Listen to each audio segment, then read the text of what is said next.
आज के वीडियो के अंदर बात करेंगे कि इंजीनियरिंग जो भी बच्चे कर रहे हैं वीजीयू से, तो असल में इंजीनियरिंग डिग्री की वैल्यू कितनी है वीजीयू से इंजीनियरिंग करने वाले बच्चों की, खासकर सीएसई वाले बच्चों की।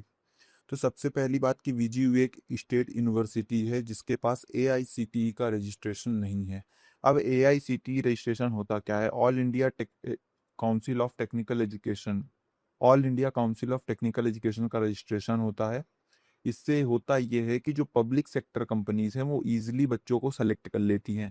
बट विवेकानंद ग्लोबल यूनिवर्सिटी के पास एआईसीटीई का रजिस्ट्रेशन नहीं है, तो जो भी बच्चे यहाँ से काम करके किसी पब्लिक सेक्टर कंपनी के अंदर जाने वाले हैं या जाना चाहते हैं, तो उनको गेट में अच्छा स्कोर करने के बाद भी काफ़ी ज़्यादा डिफिकल्टी होने वाली है जॉब पाने में पब्लिक सेक्टर कंपनीज के अंदर। दूसरी बात, यहाँ के फैकल्टी के अंदर प्रैक्टिकल स्किल्स बहुत कम या ना के बराबर हैं। मतलब आपको क्लासरूम के अंदर एक पीपीटी आके बोल दी जाएगी, आप उसे कॉपी पे नोट कर लो, बात खत्म।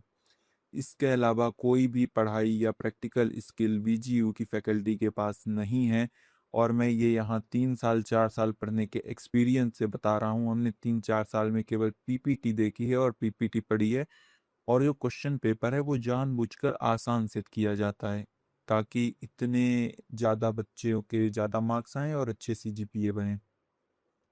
तो अगर पेपर आसान सेट किया जा रहा है तो सीधी सी बात है कि प्राइवेट कॉलेज, ऊपर से पेपर आसान, ऊपर से एआईसीटी का रजिस्ट्रेशन नहीं, तो डिग्री की वैल्यू कम होगी। तीसरा ये कि डिग्री इनकी बहुत ज़्यादा कॉस्टली है। मतलब जिस हिसाब से ये पैसा ले रहे हैं और जिस हिसाब से आपको इंफ्रास्ट्रक्चर, जिस हिसाब से आपको टीचिंग मिल रही है, यार तुम बिल्डिंग बना लोगे, बिल्डिंग को बच्चे चबाएंगे थोड़ी। बिल्डिंग से बच्चों को क्या मतलब है? तुम्हारी फैकल्टी कितनी अच्छी है, तुम प्रैक्टिकल स्किल कितनी अच्छी दे रहे हो, उससे मतलब होना चाहिए। तो यहाँ की जो डिग्री है वो इंफ्रा के नाम पे तो बहुत कॉस्टली है कि इंफ्रास्ट्रक्चर है, 35 एकड़ में कैंपस है, ये प्रोग्राम होता है, ये म्यूजिक बैंड आता है, फलाना चीज़ें होती हैं। पर डिग्री की वैल्यू लो है। वो डिग्री के पैसे ले ही नहीं रहे हैं असल में तुमसे, वो पैसे ले रहे हैं बाकी चीज़ों के। तो डिग्री की जो तुम्हें कॉस्ट पड़ रही है वो बहुत ज़्यादा हाई पड़ रही है। और चौथा है कि जो भी इंजीनियरिंग के बच्चे हैं उनके लिए स्किल डेवलपमेंट का एक प्रॉपर प्रोग्राम होना चाहिए, यानी कि एक पर्टिकुलर प्रोग्राम होने चाहिए जहाँ पे फैकल्टीज जो केवल स्किल डेवलपमेंट पे ही काम करें, जो केवल प्रैक्टिकल्स के लिए ही फैकल्टीज काम करें, ऐसी फैकल्टी होनी चाहिए। अब प्रॉब्लम क्या है कि यहाँ पे स्किल डेवलपमेंट का कोई स्कोप है नहीं, क्योंकि फैकल्टी से कुछ सीएनसी मशीन चलाते नहीं आ रहा। मतलब जो फैकल्टी आपको डिज़ाइन पढ़ा रहा है उससे कुछ सीएनसी मशीन चलाते नहीं आ रहा। क्या है, फैकल्टी के अंदर इतना है कि वो पीपीटी देख के पढ़ के आपको एक्सप्लेन कर देता है, बस उससे इतना आता है। पर अगर आप उसे बोल दो प्रैक्टिकल इम्प्लीमेंटेशन करने के लिए, तो टीचर को खुद 1 घंटे लग जाएंगे एक कोड करने में। तो ये हाल है प्रैक्टिकल स्किल्स का। तो चारों चीजें मैंने आपको बता दी। एआईसीटी रजिस्ट्रेशन नहीं है जिसके कारण डिफिकल्टी होगी पीएसयू में जाने में।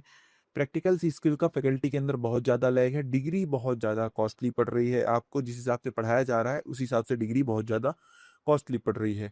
और प्रॉपर ट्रेनिंग नहीं है, कोई भी प्रोग्राम नहीं है स्किल डेवलपमेंट के लिए ताकि आप एक स्किल्ड इंजीनियर बन के यहाँ से बाहर निकलो। ये सब जानने के बाद अभी अगर आपको वीजीयू से इंजीनियरिंग करनी है तो well and good, well and very good luck for your next 4 years. But मैं यही कहूँगा कि बच के रहो।